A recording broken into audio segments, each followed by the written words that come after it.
This is the keynote speaker for today. New Berlin. How did they get there? Yeah. It's a mystery. And that's how we got warped back to 1 in 1929.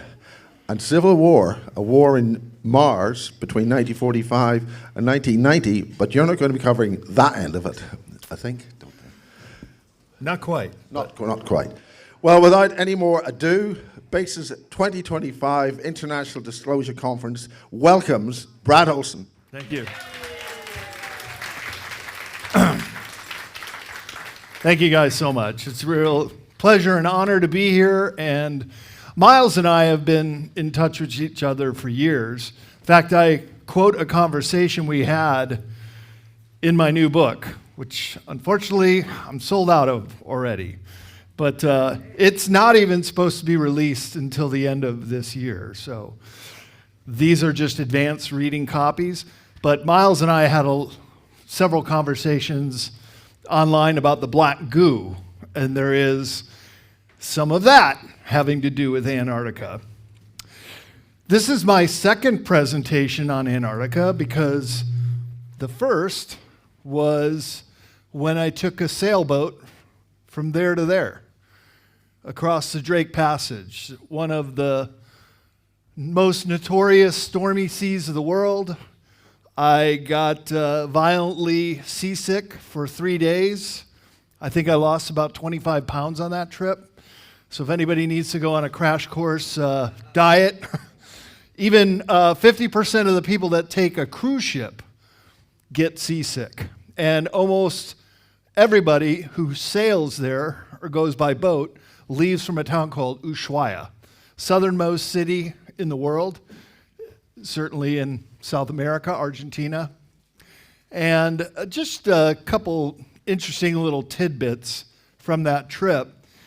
Of course, we were stamped into Argentina in our passports. When we left the day before, we had to go to the Argentine Navy, and they essentially stamped us out. We just had to give them our itinerary, which was the Palmer Peninsula, also known as the Antarctic Peninsula. And it was pretty weird because for 26 days when I was living on the boat, I was not stamped into another country. It was kind of like no man's land. So that was kind of weird, but the strangest thing was getting down there. And this is a frozen continent. It is 99% covered in snow and ice. In some places on the polar plateau, up to 3 miles thick. That is just one big sheet of ice. But Antarctica is the most volcanically active continent in the world. So there's 14 active volcanoes and 93 geothermal vents that are known. So what that means is this is the Trans-Antarctic Mountain Range, quite a few volcanoes. Mount Erebus is right here. It has a lake of lava that's there all year round. And under the ice, where there is geothermal activity, you have the propensity to create large domes under the ice. And that's going to play a factor as we go through it here. So just want to show you the extent of the sea ice. This would have been about a month ago. So right now, early December, late November, is the very first time that most people will travel down there. And until then, last winter, which is summer up here, 1,000 people is all there is on Antarctica. So when people tell you this planet is overpopulated, this is the 5th largest continent of the world, 1,000 people in total. So the area we're going to concentrate on is right around here. And it's called Queen Maud Land, or Dronning Maud Land is the word queen in Norwegian. It was a Norwegian claim, it still is on most globes. But the Germans took a liking to it as well, and they called it New Schwabenland. And you can tell because there's this little peninsula that sticks out there. And actually, that is going to play a role too when I show you some maps that were created by the Germans in the late 1930s, early 1940s, how they would navigate their U-boats under the ice. And I think this may be one of the first presentations to the Western world, because these maps have just been released by a Russian journalist. I'll tell you about him in a little bit. And it is just an amazing tale of what's underneath the ice here. So you can see right here, it would be probably about 1,000 miles just to go under the sea ice until you get to the continental landmass. Those mountain ranges all have German names, so forth. But let's go back a little bit to 1513, where you have the Piri-Reis map. I mean, how many of you guys have heard of the Piri-Reis map? Yeah, you sophisticated audience here. You guys all know. 1513, though, this is just less than 2 decades after Columbus made his voyage to a continent that he never, until his dying day, knew that he discovered. He thought he was in the West Indies. He thought he was in the islands below India. And that's why you have the misrepresented name West Indies and Indians for our Native Americans, because Columbus was lost. He never even knew he found a new continent. But Piri-Reis clearly knew, because look at the shape of Brazil. And then it goes down to Antarctica. And this is the really interesting part here, because this is the Filchner ice shelf. And indeed, with scans that have been done, there are a series of islands down there, okay? Now, what's also interesting is you have animals down there. I can tell you there are no animals in Antarctica. The largest land creature is an insect about that big. It's the only thing that survives. There's no trees, no bushes, nothing really green. It's just ice. So 300 years before the official discovery of Antarctica, which was 1821, this Piri-Reis map shows Antarctica without the ice, with land animals inhabiting the continent. So certainly the Ahnenerbe Society studied this map thoroughly to give the Germans that almost mythical qualitative advantage coming into the war. How many of you ever heard of the Ahnenerbe Society? We're going to get into that, and I'll explain who they were and what they were into, but they were into all the occultic, techno-magical advancements of the time. I'm half German myself, so in many ways, I'm just kind of in awe of these people. I'm half Norwegian, too, so maybe I've got a little claim to New Schwabenland. Other maps, which Hugh Newman is here. He always calls me out in his talks, says, Brad's here, he's a giant. Well, here you go, Hugh. Here's some Patagonian giants in an area called the Region of Giants on the Monte Urbano map, which would be down here. Not only does this map also show Antarctica about 250 years before its discovery, it also shows some of the inhabitants that once shared this realm. And you're right, Hugh, the Patagonian giants are a big mystery, and there's a whole chapter of it in my new book. And then we have Mr. Admiral Richard E. Byrd, one of my personal heroes. And here's a postage stamp that was commissioned by Franklin D. Roosevelt, who shows the flights he did.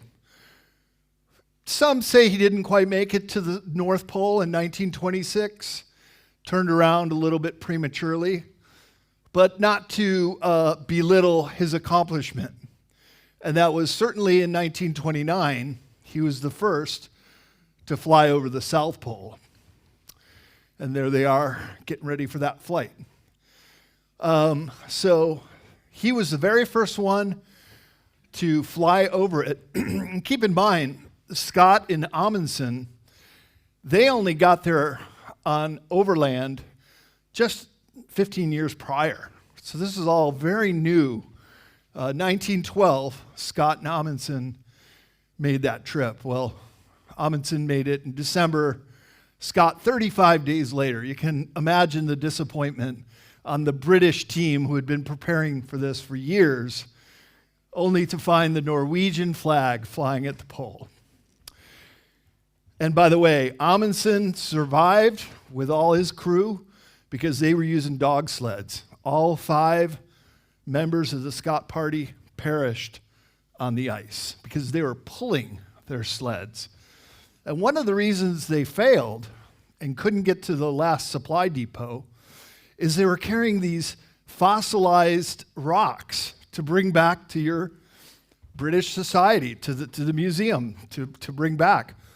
Because at one time, Antarctica was a sweltering hot jungle, and the proof is in the fossil records. So they were collecting ferns, and there's even, in my other Antarctica talk, I show that there are a couple dinosaur species. Dinosaurs, of course, are cold-blooded. They can only live in very hot environments. And 2 species only in Antarctica. So here's Byrd's route in 1929, flying from Little America to the South Pole. But what's very interesting, you see in the blow-up, they get to the South Pole, it's not just a fist bump, yeah, we made it, turn around and go back. No, they flew about 150 miles out of their way. Why would they do that? You knew you made it, but they turned around and came back. But keep in mind this quadrant. This plays a very important role because he saw something, and that's why they flew overhead to check it out. So Byrd outlined 3 major goals for this expedition. This was actually his first of 5 trips. And the first goal was to add scientific knowledge of Antarctica, especially in areas of meteorology as well as geography, geology, and geomagnetism. Second goal was to explore the interior of Antarctica, especially Amundsen's route to the South Pole. Third goal, and certainly the most daring, was to fly over the South Pole, which he did.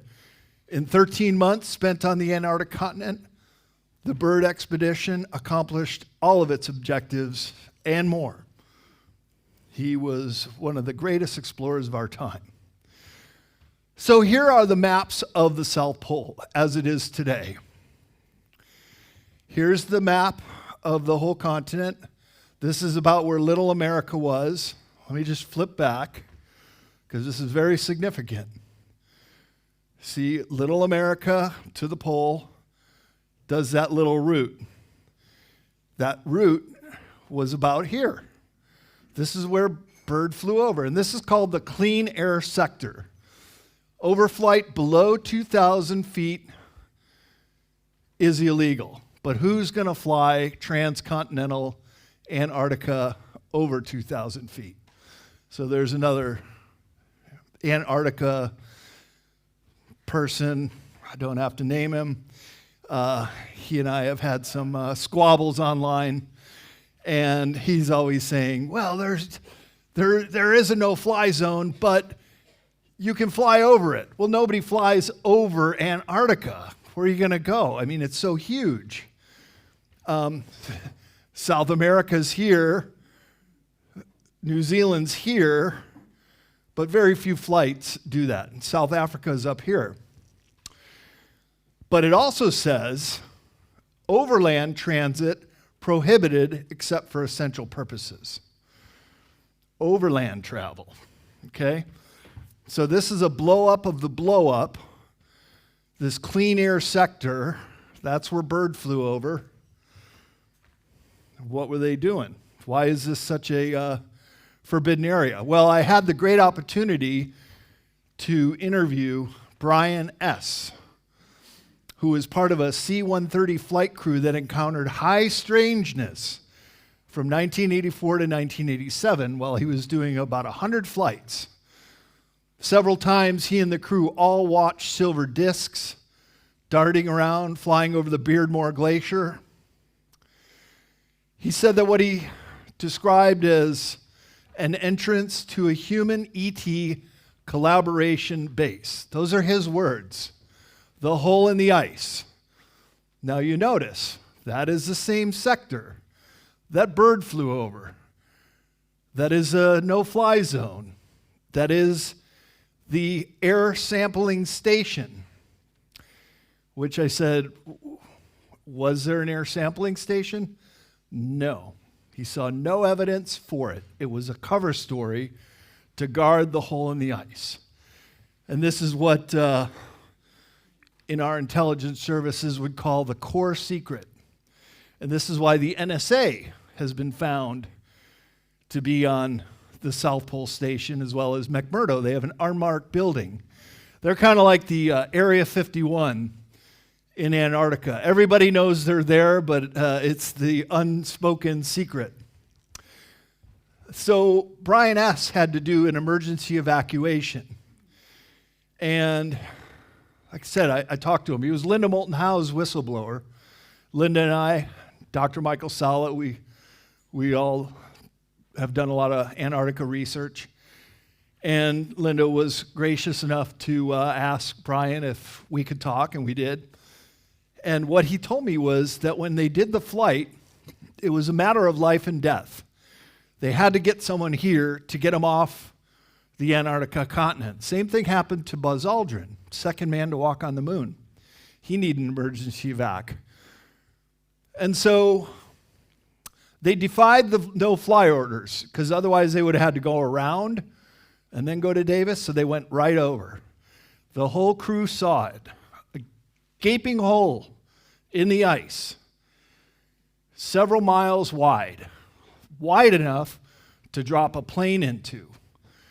But here's what I found so interesting.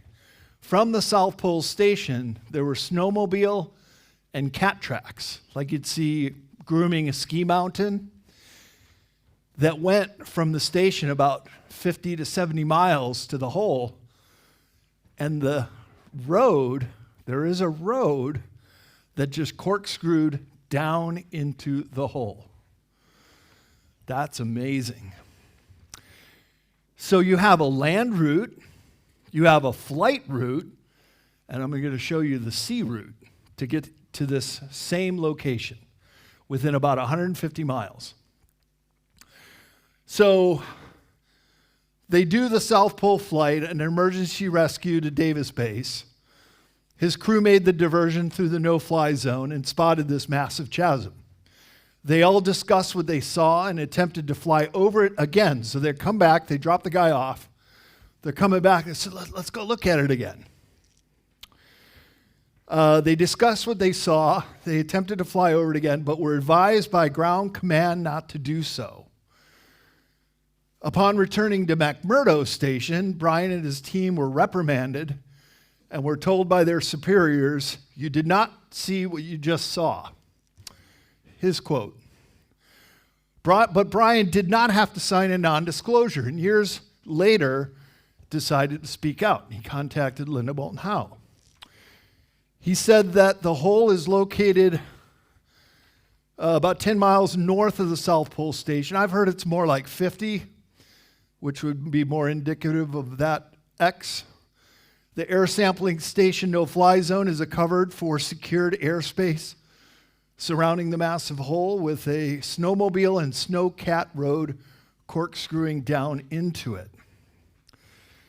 And so I told Linda and Brian that I'd like to go back and maybe try to explore this area. And they said, "You ain't going nowhere without the expressed written permission by the National Science Foundation." That's who basically runs the show via the NSA, the No Such Agency. And I would like to go here to the Schumacher Ponds in German, group of ponds. And these are hills around there. So here's actually a Nazi era map. Look at all these are German names named after the first explorers down there. the German pilot Schumacher stayed behind with his seaplane. This is in late 1938. And the expedition team set off for about a week. Some say Base 211 is here in the Mühlich-Hoffmann Missive. Others think it's around here. I have another map from the Highjump era where they were Xing off all the places that they were going to bomb during Operation Highjump, which is basically still classified information. So they found something, and they started work on Point 211 right away. Point 211 is kind of like Area 51. It's just the segment of map where they put their base. And the British knew about it. The British were paying attention to this in Operation Tamerlane. And I actually went to 2 of the spy stations on the Palmer Peninsula, part of the British claim to Antarctica. And they knew the Germans were shipping personnel and supplies all through the war years, all through the 1940s. Because after the New Schwabenland expedition, then it became top secret to the Germans. So that was really the only one that made it above ground. All the rest was pretty much secret. And so now, this is the Schumacher Ponds on Google Earth. This is what's known as an Antarctic oasis, or Antarctic desert, a place that never freezes. But what's interesting, there's no German base here, but there is a Russian base and an Indian base. My other colleague who does a lot of work on Antarctica, Carrie Cassidy from Project Camelot, she comes here to England a lot and does her conference. She passed on this book to me called Base New Berlin, which Miles just brought up. And in the book, which was all in German, he was of Indian descent. And I find it interesting that there is an Indian research station right here, because these lakes are extremely deep. So when Schumacher was doing his testing on them, first he found that the water got warmer the deeper he went, which proves that they are heated through geothermal activity. But he also found that they were extremely deep too. Deep enough that you could possibly drop a submarine in or surface. And if you blow up this area, and it's real easy to find on Google Earth, I highly suggest you all do that. Both of these stations have these long piers that stick out. This is such a big view, you can't really see them here. But there's something to do with the water at these stations. So what is it? Do they have an entrance to inner Earth?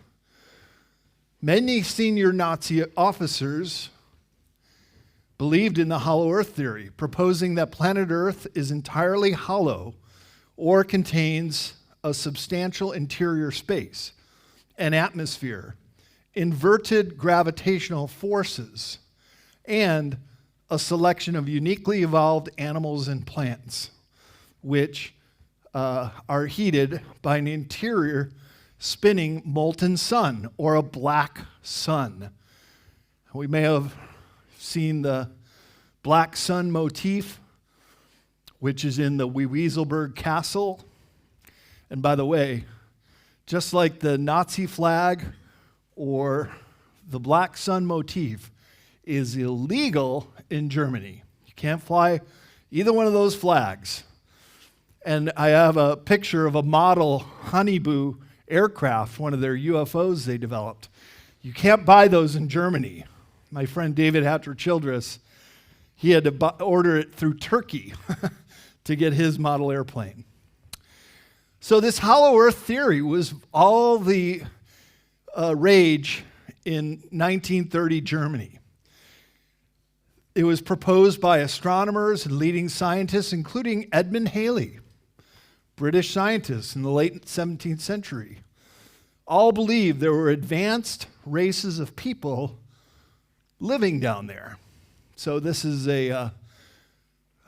I would even say this one's an illustration as well, but certainly this one is, called Agartha, Land of the Advanced Races, with a city of Shambhala and a cave system all through the surface of the earth, of course, entrances at both poles.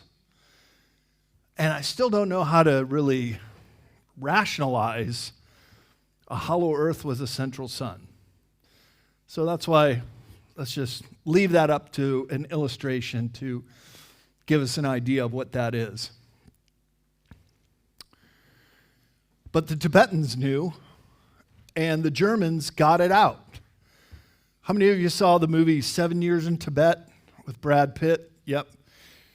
Of course, they didn't show them going into inner earth, but he played Ernst Schaefer, one of the great German explorers of the time.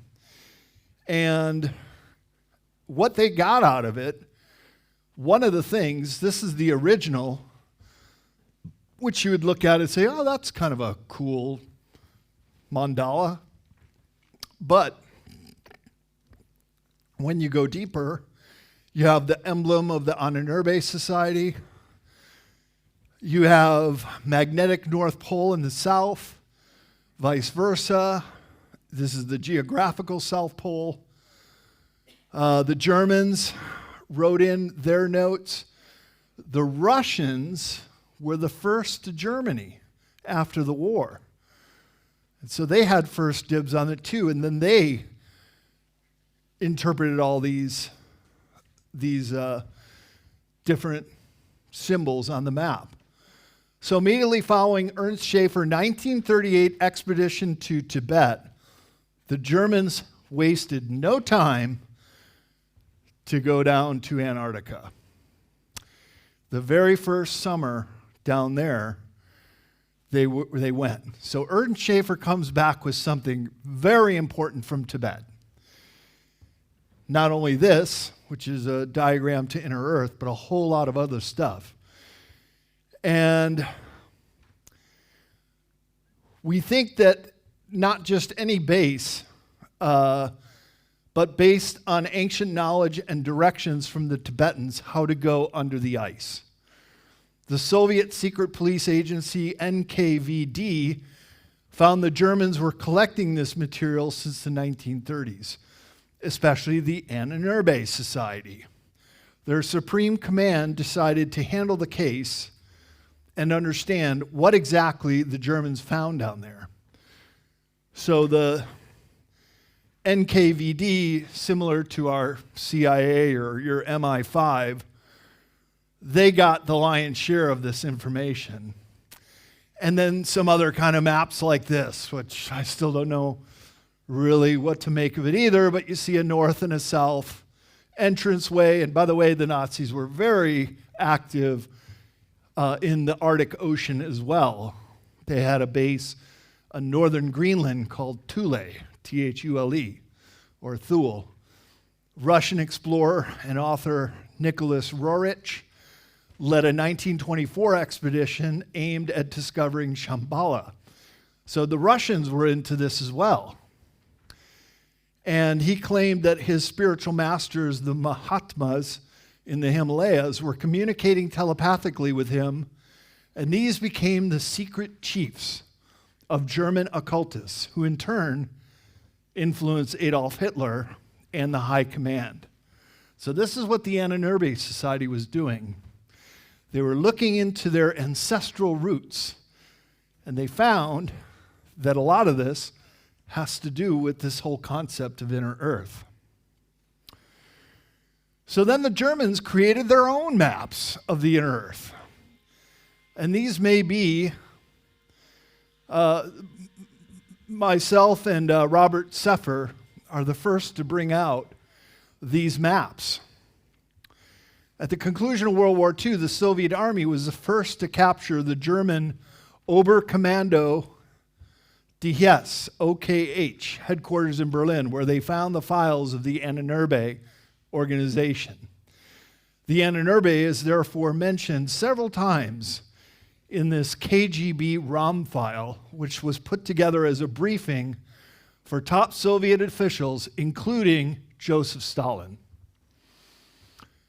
And we all know the Germans are very exact. So when they say dive 52.3 meters, that's what they mean. And you can see here, under the ice, up to a lake, dive again, and then they go to a place called the Lighthouse of Agartha. So this is the angle that the U-boats would make, top view of the side view. And then you have these other maps, which show Antarctica without the ice, but all these very strange names. So here's a close-up of the submarine route and the diving instructions. So they found these documents and others also in the Kriegsmarine headquarters, including the sailing directions and commander notebooks. Soviet intelligence experts were the first to figure out what these documents were. And there's things here that are astronomical. So when I was working on this book for the last 3 years, but about a year ago, I did a interview with Agi Nost on Alpha broadcast, and he says, oh, I have this friend in Europe who's really into Antarctica. You want me to put you in touch? I said, yeah, of course. And his name is Frank de Kamer, and I might get a chance to meet him in Germany in May when I head there. And so he has been the one who has been interpreting a lot of these, passed them on to me, and a whole lot more. And so there is providence for the authenticity of these.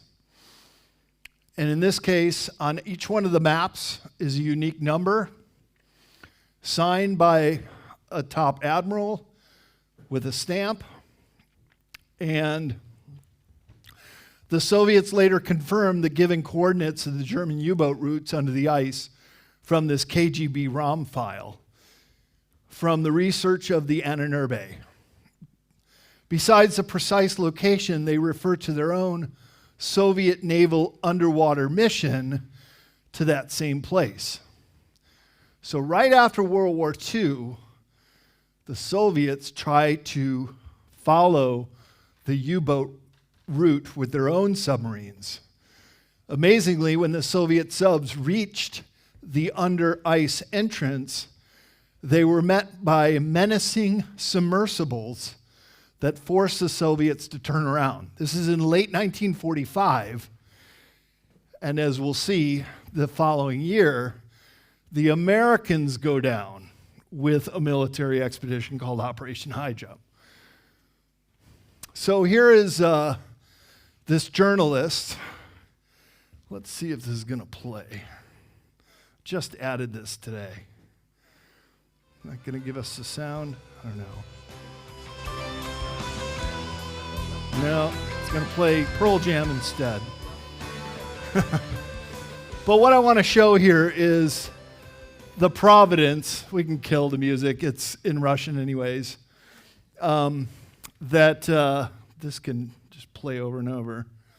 So you'll see him flipping through the maps, okay? So he says he has held in his hand over 30 of these maps. And there he is looking at them. And they're different versions of this undersea. So you have the more solid cover ocean. You could see them going through the transition every year they were made. They kept getting better and better, right? The Japanese have a word for that. It's called kaizen. You always improve upon what you do the year before, and you see that in these maps as well.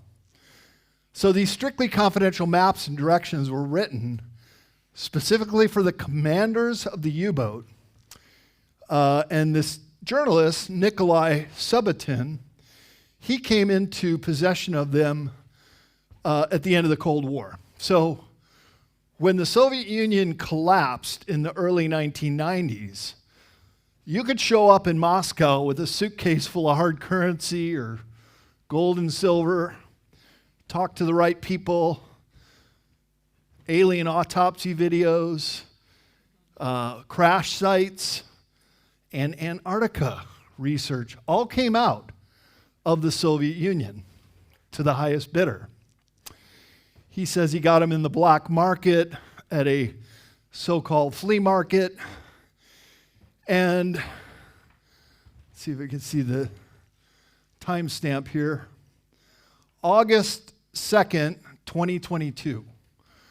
So that's how recent this information with these maps are. So this guy, Subotin, he got a whole bunch of stuff. Not just these stacks of maps, but this little blue book, which is also part of this clip. If we have time, I could play it, the video at the end. It's called Wolf's Secret Notebook. And here he is just describing how he came into them. I have about 30 of them in my hands at one time. Oh. Well, and here I'll show you the end again. Here's the pyramids, which he thinks is where the U-boats were heading. But Frank Takamer and I, we calculated it at a different location, closer to the South Pole. And again, these are very exact directions. So this is the Wolf's Secret Diary. He's one of these guys. And he's taking notes while Adolf Hitler is giving a speech. Look at the date. October 1st, 1940. They already had the base established.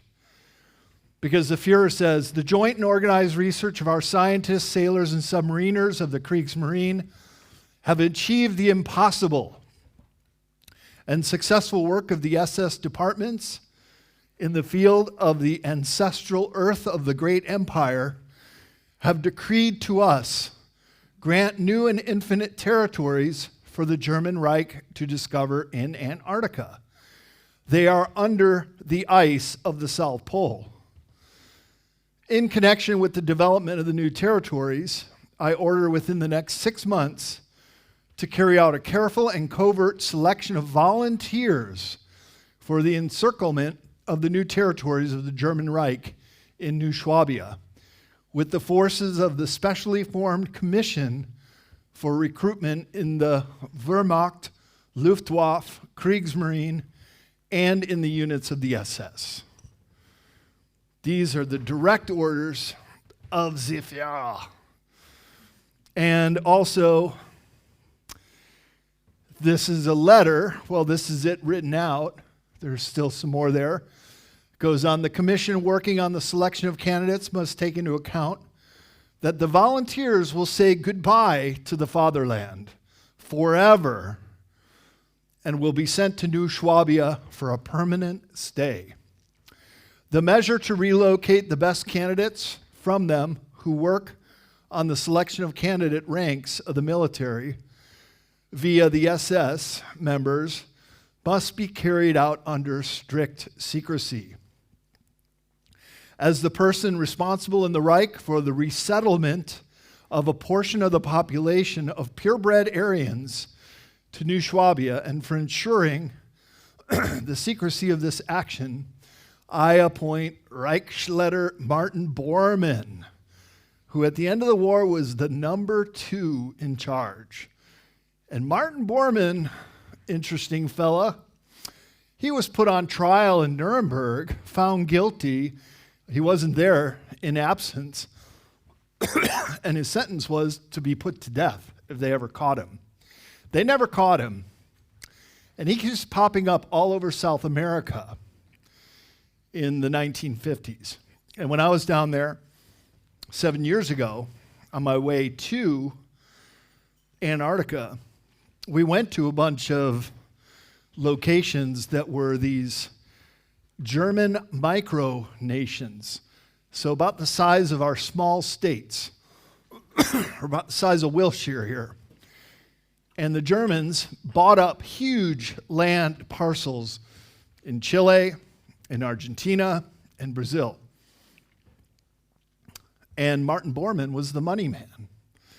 Did you know that many metric tons of gold, excuse me, left Germany, along with some priceless artifacts, such as the Spear of Destiny and other artwork, never to be seen or heard from again. So the Germans were very wealthy at the war because they had accumulated all the wealth of the countries they had captured.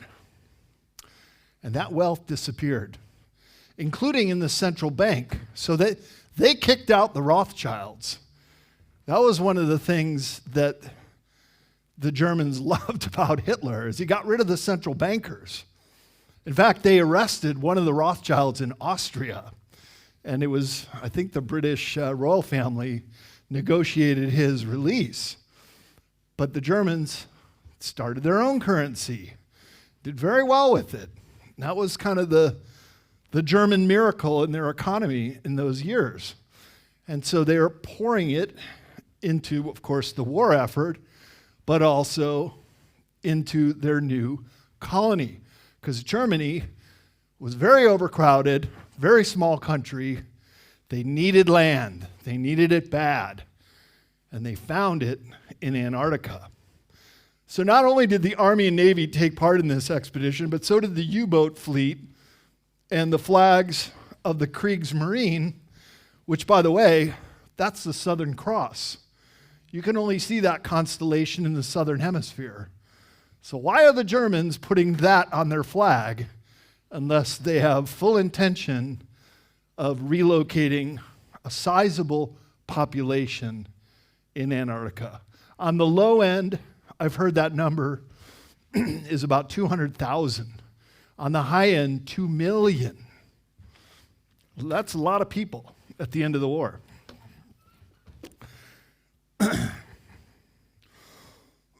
And all through the war, too, by the way. Oops, go backwards. And there's a whole bunch of other evidence that Frank found, including passports to New Schwabenland, Base 211, New Berlin, and for the officers, the Führer's convoy. So at the very end of the war, the largest U-boat fleet left Germany, which was called the Führer's convoy. Oh, thank you. I could use that. So I'm sure a lot of you know that Germany was building hundreds of these U-boats, menacing the UK, the US, our shipping routes. Over 100 of those U-boats still have yet to be found. Where'd they go? They built more U-boats in 1945 in the last 5 months of the war than all the way through the war. So there was certainly a major effort on their part to build these.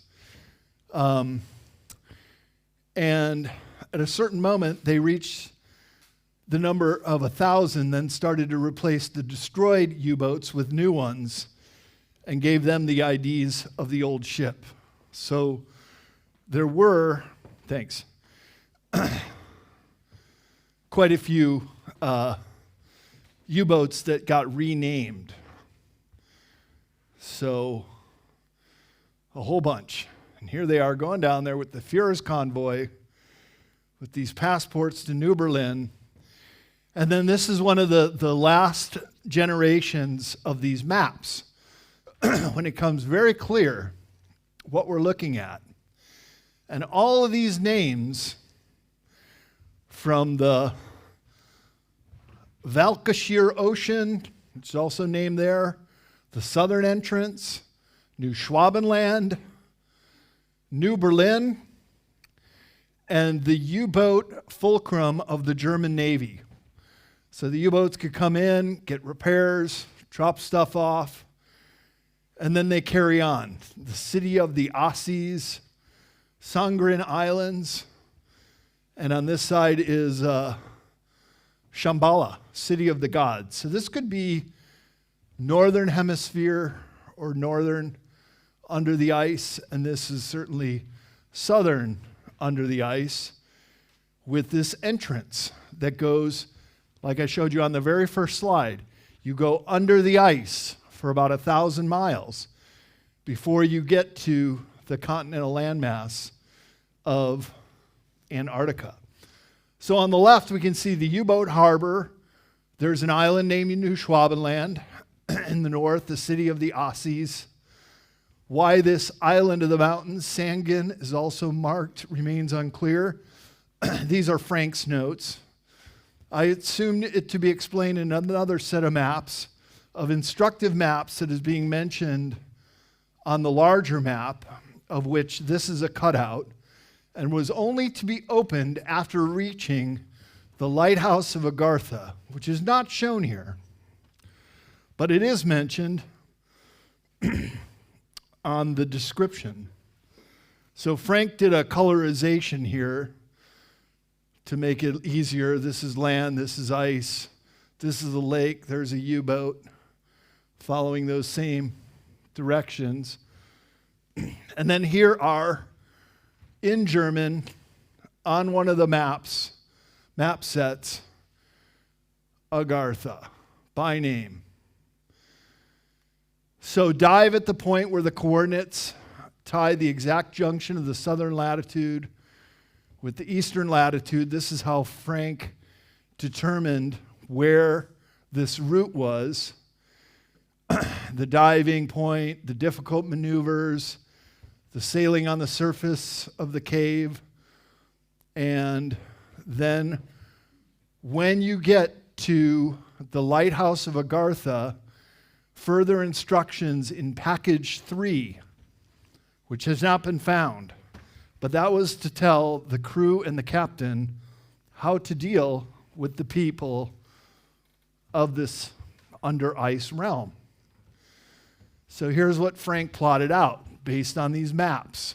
And there's that little peninsula I showed you on the first slide. So they're coming in under this sea ice. They get to the continental landmass. They dive down. They come up to the lake, dive down again. And where do they end up? Within 150 miles of the South Pole. So now there is sea route. There is the land route that Brian S. saw, and there is the flight route that Admiral Byrd in his diary describes flying into. So New Berlin was a science city. And I have some military documents from Captain Mark Richards, who Carrie Cassidy interviewed 12 times. And I bought his book on Operation Highjump from his wife. He's in jail still. But incredible documents that describe the New Berlin Science City, and which Admiral Byrd described as was told to him was the domain of the Ariani. And is it the mythical land of Agartha or all of these combined? And then you have this letter, which turned up. It was sent in 1947. This is the original here. He says, "Dear old comrade, this message will be a surprise to you. The U-boat 209 has made it. The earth is hollow. Haushofer and Hess were right. The entire crew are doing well, but they will not return. We are not prisoners. I am sure that this message will reach you, and it is the last connection with the U-209. We will again meet, comrade. I am worried for the world which your lives are on the surface of the earth have to be spent now that the Führer has gone. God bless our example Deutschland. With kind regards, Karl Unger." And this is a letter of authenticity, that his family recognized the handwriting. His friend also vouched for it. And everything about it, from the paper it was written on to the ink, describe it. So just like that Führer letter, they were looking for people that were willing to make that one-way trip and maybe never come back. So they were very, very advanced with their U-boat fleet. Many of those scientists that worked on these U-boats came over to America with Project Paperclip. You guys got your share as well. So did France, and a few went to Canada. A few went to Russia, but they were the ones that didn't want to go. Most of them went to America, and they worked on our submarine fleet. So 1943, Admiral Karl Donitz said the U-boat fleet had found a magnificent shelter protected from all winds and bad weather for our Führer, an impregnable fortress at the other end of the world. So another schematic for the map, another base, which this is an image from Google Earth, which is very similar to this, being able to fly in and out of, and the underground network. Most of the underground bases, well, we're at the Bases conference, so we should talk about this, were built from the technology of the Germans. They were very well advanced. So when they built Fortress Europe to protect Western Europe from attack, they were burrowing underground in the early 1940s. They were called the TOT, T-O-D-T. That was the name of a German engineer that had created the ability to burrow and create like these animal farm type structures, bases underground.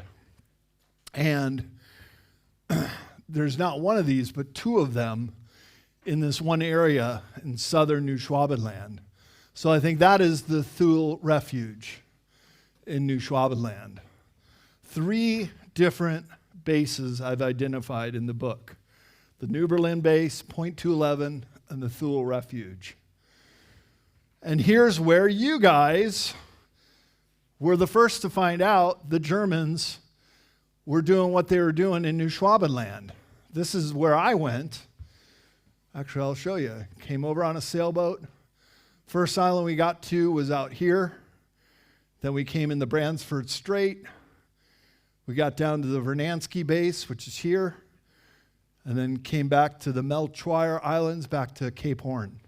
This is called Port Lockroy. There's your British flag. Some penguins running around. It's now a museum.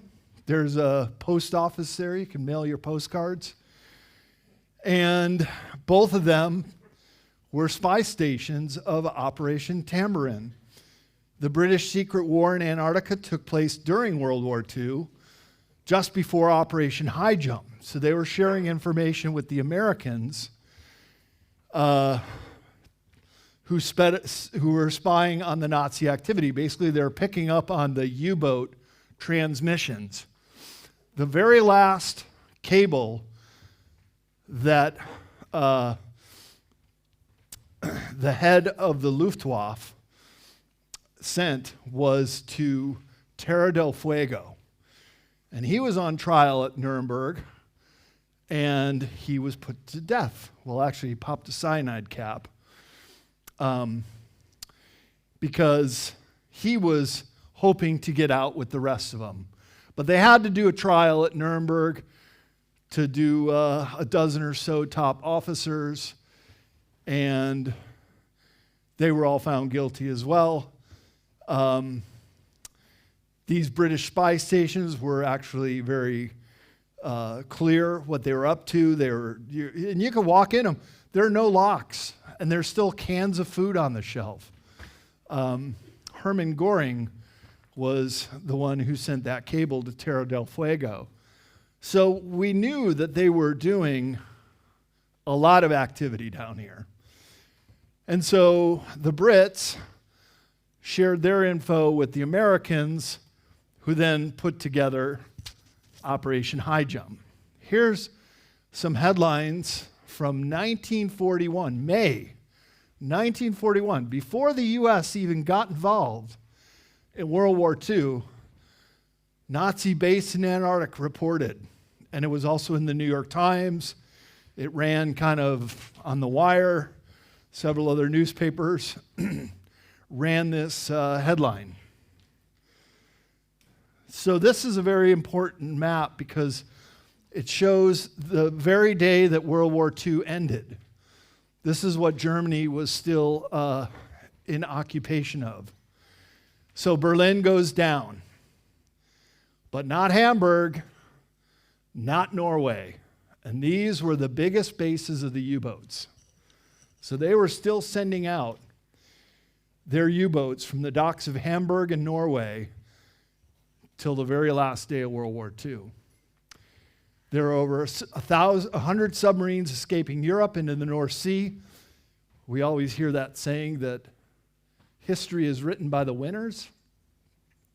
History was written by the Americans and Brits, because what they don't tell you is the last battle of World War II, and this is in Joseph Farrell's book and Henry Stevens' book. There was a huge U-boat battle. Well, again, it was very one-sided.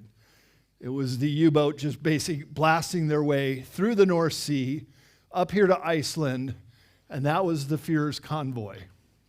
The war is already over, and over 100 U-boats are escaping Germany. So the Soviets have first dibs. They're the first to get into Berlin, and this is the Navy headquarters. This is the Kriegsmarine. You can see it's already pretty much blown out in the center of Berlin. And this is General Murkov. And he's basically the one who goes through, sifting through all of these documents. And the Soviets had their own Operation Highjump when they tried to get their submarines down there and got turned back. So the Germans got permission to go. The Soviets in late 1945, just months after the war ended, get turned back. And so as quickly as they could, the Americans go down there in Operation Highjump, led by Admiral Byrd himself. Shortly after the Allies claimed unconditional victory of World War II, Secretary of Defense James Forrestal, who is good friends with Admiral Byrd, and both would die prematurely, sent a naval task force in 1946, including Admiral Nimitz and Cruzen, both pictured here, given an operation named Highjump. Its outward mission was to map the continent and train troops for frigid air fighting. Well, gosh, they could have done that in Greenland or Alaska. Why do you have to go all the way down to Antarctica to train troops? Admiral Byrd gave a press release right before he left, and he said, "Our mission is military in nature." And it's now known that his mission was to get these flying craft. Because the Brits had intelligence on it, the Russians did, the French did, and so did the US, that the Germans were creating these exotic flight craft that used zero-point energy and were basically anti-gravitics, that were basically tricking gravity into thinking, well, they created a gravity field around them. Very, very advanced. When it was certain Germany was going to lose the war, and this is in 1943, the Nazis started moving their top secret operations dealing with atomic testing, advanced weapon development, and flying discs to New Berlin via the under-ice U-boat transport route, which by then was already well established. Towards the conclusion of the war, the city was fully operational and allegedly continued to operate long after the war was over. So in Captain Mark Richards' military documents, he goes on to say that they also needed to destroy the New Berlin base, which they did not. So the Science City continued unabated.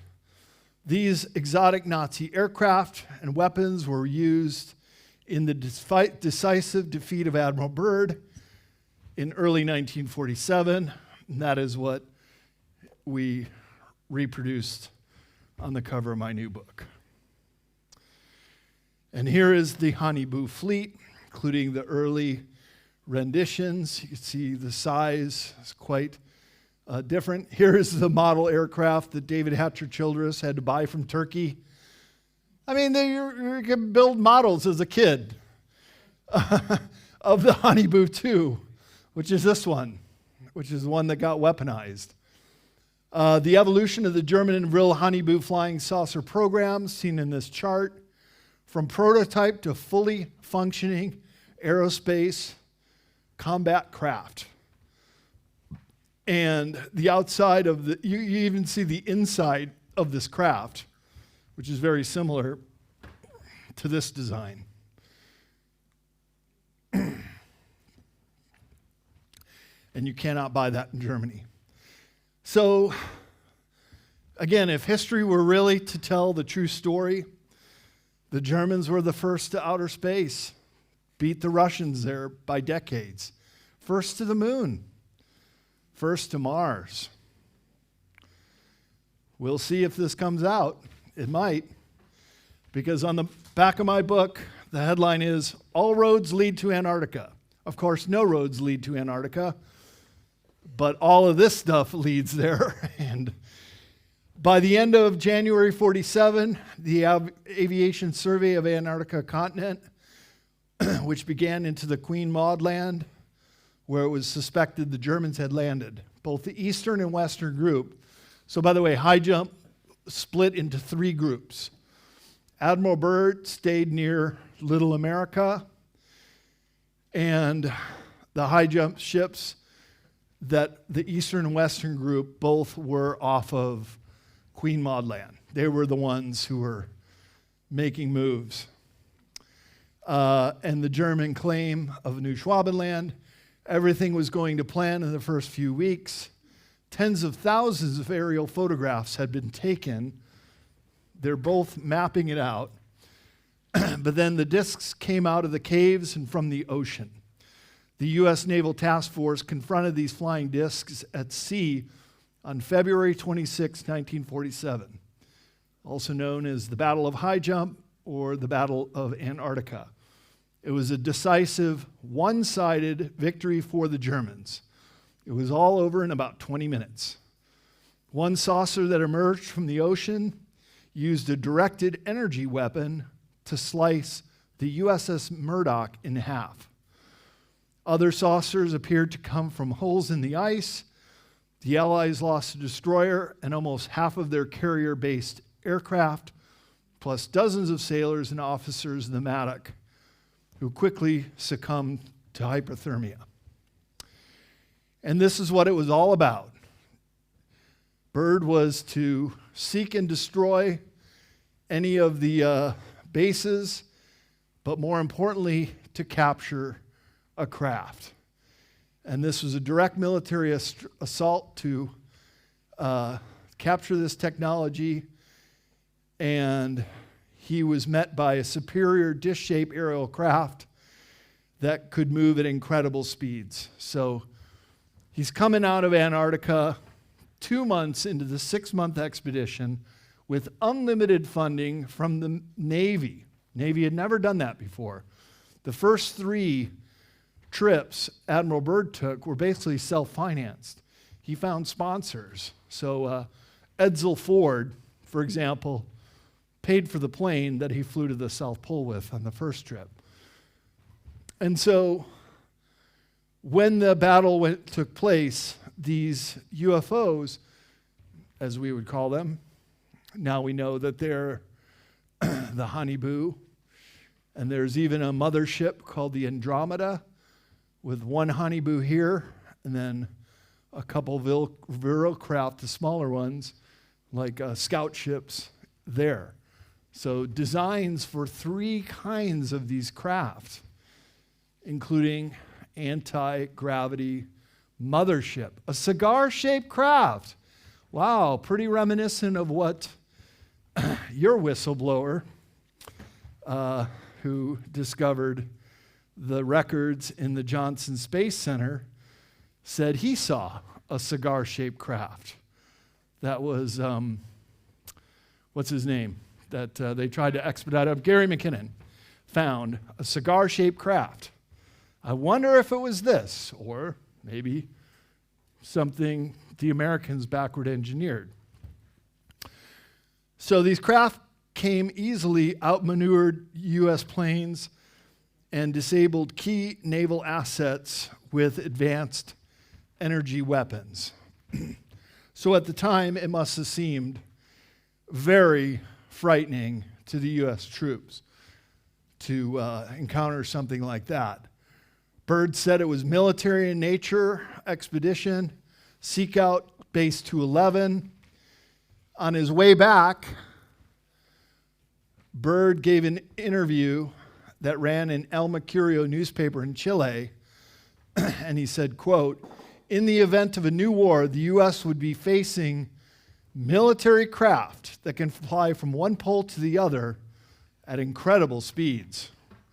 Well, gosh, as far as I know, they have not revealed any craft that can fly from pole to pole at incredible speeds. So here's another representation from Frank. And now you can clearly see here's the South Pole. This is where Byrd flew over. So this is about where the hole in the ice is. And then this is where the U-boats could get to the lighthouse of Agartha, or the city of the gods. So Byrd was good friends with James Forrestal. Here he is giving him a stuffed penguin. A little gift. And both men would be dead within a few years, despite both of them being in excellent physical condition. It's said that James Forrestal is the first casualty of the disclosure movement. He was the first head of our Department of Defense, and he was also part of MJ-12. And as part of MJ-12, he was sworn to secrecy, but Byrd told him everything. And he was known to be walking up and down the halls of our Pentagon saying, "The Nazis have UFOs down there. They got flying saucers.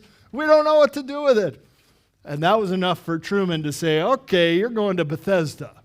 He couldn't even see his family, and he kept talking. He kept talking. He kept talking to the hospital staff at Bethesda, and then he fell out of the top floor of the hospital building. Admiral Byrd, unfortunately, also met an early demise, but not until he went back to Antarctica for the 5th time. And this was called Operation Deep Freeze. And in Captain Mark Richards' documents, he says that it was the Germans who wanted to strike up an uneasy alliance. What did America want more than anything? One of those UFOs. So they landed one on a plane in deep freeze and took it back. And that was Admiral Byrd's last trip. But his son and his nephew published a book. The son found his diary, a secret expedition journey to a paradise inside the earth. Interesting choice of words. And then Admiral Byrd's son, who was Richard Byrd III, was also in the Navy. He was a junior officer and went along with his dad on Operation Highjump. So after Byrd gets back, he does this, do I have this on here? this interview with Longines. Yeah, here it is. Let's see if this works. Admiral Byrd, you've been to both the North Listen to Pole and the this. South Pole. Is there any unexplored land left on this Earth that might appeal to adventurous young Americans? Yes, there is. And not up around the North Pole, because it's getting crowded up there now, because they find out it's really usable, not only to live in, but militarily. But strangely enough, there's left in the world today an area as big as the United States that's never been seen by a human being. And that's beyond the pole, on the Beyond other the side of pole. the South Pole, from Middle America. And I think it's quite astonishing that there should be an area as big as that unexplored. This is a tremendous So challenge. there's a lot of adventure left down at the bottom of the world. Admiral, do you hope to see that? We've found enough coal within 180 miles of the South Pole in a great ridge of mountains. It's not covered with snow, enough to supply the whole world for quite a while. Well, That's the coal. Now, there's evidence of many other minerals. We are pretty sure there's oil. Now, that coal shows the bottom of the world. Now, by far the coldest spot in the world. Where that coal is gets 100 below zero in the winter. well, It was once tropical. So we think there's oil there, and there's evidence, probably uranium there. is it any secret? Is there uranium there? That would be the only thing that would be practical to actually go after, I suppose. Everything else would be economically unfeasible, wouldn't it? Well, as we recklessly expend our resources, the time will come when we'll have to go after that stuff down there. Well, You know, I avoided what you said about uranium. I'm not sure about that. I don't want to have the world fighting over the Antarctic. Admiral Byrd, is there a competition among other nations to try to get information about Antarctica and possibly to secure some of these resources? Well, yes. There are now 7 nations very much interested. Russia is interested tremendously. That I'm sure of. Australia has an expedition down there. The Argentine, the Chile, New Zealand, Britain, and so on. Now, you can understand those people down there being interested because they live down there, the New Zealanders, the Argentinians, the Chileans, and Australians. And so we don't do much about claiming anything. Admiral, you make Do we- this sound a little crowded. Are there that many expeditions now there or en route there? Well, you know, as I said, it's the most peaceful place in the world, but I don't think it will be for long because of this intense interest on the part of other nations and this nation. Well, Admiral, The government. Admiral Byrd, may I ask you, is there a great difference between the top of the world and the bottom of the world? There is. Now, the North Pole is the center of an ocean 10,000 feet deep. The South Pole, the center of a plateau 10,000 feet high. The North Polar Sea is surrounded by continents slightly frozen. The Antarctic continent is surrounded by a belt of ice, frozen seas of at least 1,200 miles thick. Now, the South is a plateau. It gets, in some places, 14,000 feet up. I've been over areas about 13,000, and it's a little bit chilly up there.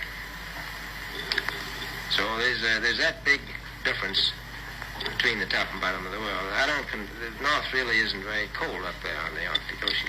Compared to the South. Okay, Admiral Byrd- so interesting what he said at the very beginning, that there is beyond the pole on the other side of the pole. Well, up on the polar plateau for hundreds of miles in all directions, supposedly there's nothing. So he's speaking in very veiled terms. But when he came back from Highjump, he was told, you're a military man. You're never to speak of this. He even writes about it in his diary. Gag orders, sworn to absolute secrecy. So his public statements were minimal. And so then this is after Operation Deep Freeze in 1957. He would be dead months later. So I think he was revealing a little bit too much to make them comfortable. And he died of a heart attack in his bed. But before that, between high jump and deep freeze, you have all of these UFOs swarming over the Capitol. And Admiral Byrd must have known what types of craft those were flying over DC in late July 1952 when the headlines read, "Saucers swarm the Capitol." A second sighting happened 4 days later, but the dispatcher fighter jets says right here in the article that they didn't even go up the second time. There were 2 flyovers of DC. They stayed on the ground. Air Defense explained, "We were just too busy with other things. And besides, these objects aren't hurting anything." So according to Laura Eisenhower in her book, Awakening the Truth Frequency, and interviews she's done with Dan Cooper, her whistleblower, the U.S. surrendered. This is a part of history nobody really talks about. After this second flyover, Dan Cooper says they went down to our White House and they didn't want to get attacked again. And they, by the way, they dropped the Nazi from their name. They prefer to be called the Antarctica Germans. And they didn't want another high jump, so they negotiated a truce. And that truce is what's now known as the Antarctica Treaty. Because in the Antarctica Treaty, you're not allowed to do any kind of testing, especially nuclear bomb testing. And let's see, is it going to let me go there? Yes, because now even science is doing the scans, much like what occurred on the Giza Plateau a few months ago.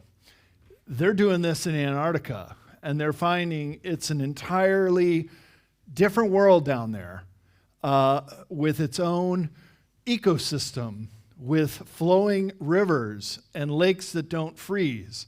And as I said in the beginning, large domes from all that geothermal activity. So it would make sense that there are holes in the ice, like the one at the South Pole, and I've identified a few others that the heat needs to escape. So maybe we are looking at the hidden world being this some kind of hollow earth. But you don't even really need to go into the earth necessarily, because the hidden earth is just this plate of land, which is basically part of Pangea. It's 3 billion years old, whereas Western Antarctica, the portion I went to, the reason why there's such dramatic mountains there is because this portion came down from the mid-Atlantic ridge. And in fact, the locations that Dr. Sala has given me GPS coordinates of some kind of civilization under the ice, they all appear in Western Antarctica. But those maps show under the ice Antarctica here. And this is all being confirmed with these new studies scanning under the ice. And here's some examples of what those scans have produced. Clear grid patterns, even pyramidal structures, and even the mainstream media, like the Sun, reports on a lost world, huge structures found buried beneath half a mile of Antarctic ice. Sure to send Atlantis conspiracy theorists into a meltdown. I guess that's me. I'm melting down up here because your Sun reports on a lost world under the ice in Antarctica. So fast forward to today, and the bases of the cabal, here we are with bases again, are still there. The Germans never left. In fact, they have their bases to this day still there. So I was going over maps before my trip 7 years ago. I came across all the bases in Antarctica during the Cold War. West German flag, they stayed. They never left. So according to whistleblower testimony and remote viewers, there are still at least 5 bases under the ice that are run by the interplanetary corporate conglomerate. If you saw Drago's presentation yesterday, he spoke about this. And here are some of their other locations in Antarctica, and a corporate-directed secret space program operating out of Antarctica. These 5 interplanetary corporate conglomerate bases have been targeted by remote viewers. They report these locations are geothermal-powered cities with human workers. And they also said that there are cloning operations in Antarctica, and really dark programs where they're combining the DNA of humans with animals, which are known as chimeras, and some really dark and twisted things in this lost world. But on the surface, there are also, sometimes Google Earth lets us see it. Sometimes they don't. Sometimes they'll put a white square over it. But these look like pyramids to me, with steps going up, snowmobile tracks, and clues to an advanced civilization can be found in Google Earth, and deep under the ice as well. Appears to be step pyramids here, and the plan to a square city plan. Keep in mind that Mother Nature does not create in perfect right angles. Here's some more images from the remote sensing photography, and I sense I'm almost out of time here, but I'm almost done. These newly discovered landscapes, the fossils of extinct creatures and mysterious cosmic and radio waves. This is the other thing that's coming out from Antarctica. They're getting signals coming from deep within the ice, maybe even below the continental shelf. This was another thing that Dr. Salas said, look into when you get down there, that these cosmic rays, which normally always hit the Earth, but in Antarctica, they're coming out. And where are they coming out? Pretty close to the South Pole, like right out from the hole there. Emanating some kind of advanced technology, suggesting an inner world we're only beginning to understand. And I think we can see some evidence for advanced civilization down there. This is also in New Schwabenland. You can go on the Google Earth Wayback Machine to the year 2013. Runway strip, snowmobile tracks, some kind of digging. Emery Smith says this is a door that goes to a larger craft.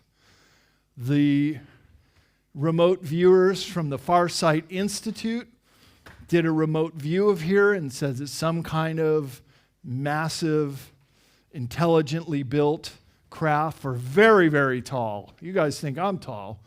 To the ceiling tall type of beings that once worked out of there.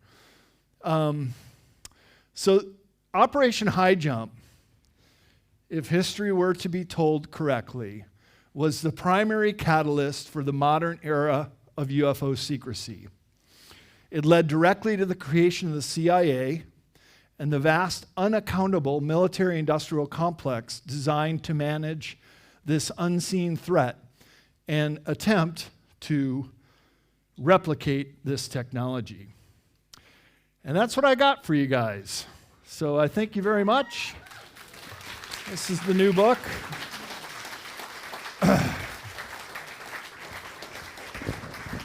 Unfortunately, I've sold them all out here, but let me just show you one last thing. I will be at this UFO conference in Germany where I'm going to meet Frank, my research assistant, and also this gentleman here, Lothar Lauer, the emissary to Inner Earth, in which I plan to talk to him and see about going back to Antarctica and maybe going down into this inner Earth and being an emissary for us humans up here. Well, thank you guys so very much. Thank you, Brad Olsen.